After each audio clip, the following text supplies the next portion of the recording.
Hello guys, good morning po sa inyo lahat.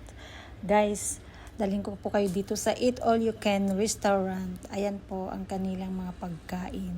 Ang kanilang kaiba-ibang klaseng mga cheese. Ayan po. Dito po kasi sa kahit saang bansa ng Europe, ang dami-dami po talagang klase ng cheese nila guys. Meron masarap, meron ding hindi. Ayan ang mga sushi. Mamili lang po kayo dyan kung ano po ang gusto nyo sa sushi. Masarap po ang sushi nila. Dito po guys, mura lang po ito eh. Eat all you can. Ang per head po is 24 euro. So nasa mga 1,000 plus lang po siya. Pero ang dami lang po ng pagkain nila. Ito po yung mga main dishes. Mamimili lang po kayo dito kung anong gusto nyo. Pwede nyo pong tikman lahat. Ayan. Ang dami-dami po talagang pagkain nila guys. Grabe. Parang hindi mo na alam kung anong kakainin mo. Pero pag ako kasi, tinitikman ko. Pakaunti-kunti lang para matikman ko. Pero hindi pa rin po lahat.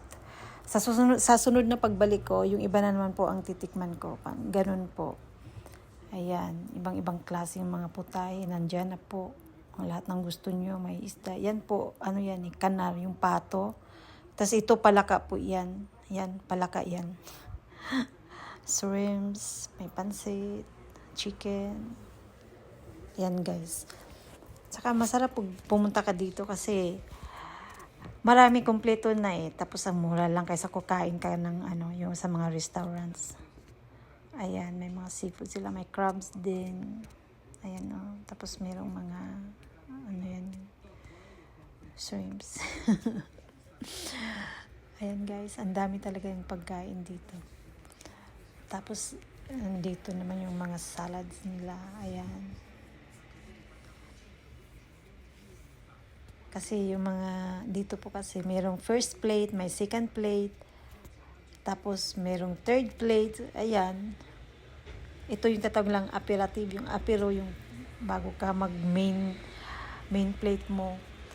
Ayan, yung parang abrigana ba, kumbaga.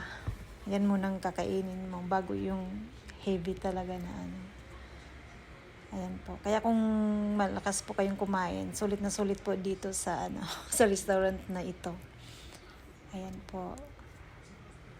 Ayan, malaki po ang restaurant na ito. Karamihan po sa mga nagaganito dito is yung mga Chinese restaurant po. Talagang marami pong ganito din sa France nga lang po.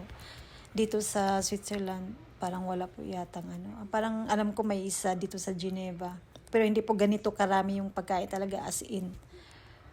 Pwede po kayo magpapaluto. Ito po yung kitchen nila. Ayan. Tapos ito yung mga raw foods nila. Mamili po kayo. May meat, may mga seafoods din. Tapos may mga vegetables, may mga barbecue. Mamimili lang po kayo kung anong gusto nyong ipaluto. Ayan. Nagluluto din po sila. Ayan, lagay nyo lang po dyan, tapos antayin nyo lang po hanggang matapos na maluto kasi lulutuin din naman agad. Tapos ito yung mga fruits po nila.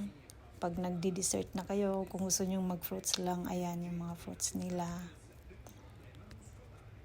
Ayan po, mamimili na po kung anong gusto nyo. Tapos andito naman yung mga sweets nila. Ayan, may ginataang saging sila.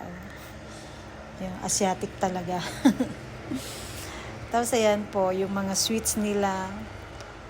Ayan, orderan na lang nyo ng kape, parisan nyo ng mga sweets, so iba-ibang klase. Talagang yung mga diabetic nito hindi po pwede. Tiramisu, ayan. Ayan yung mga cakes nila, i-slice na lang nila ng paunti-unti. Kung gusto nyo, pwede nyong damihan ang kuha, walang sky's the limit po guys, pag kumain po kayo dito. Pancake, ayan, yung mga sweets na mga donuts. Ayan po.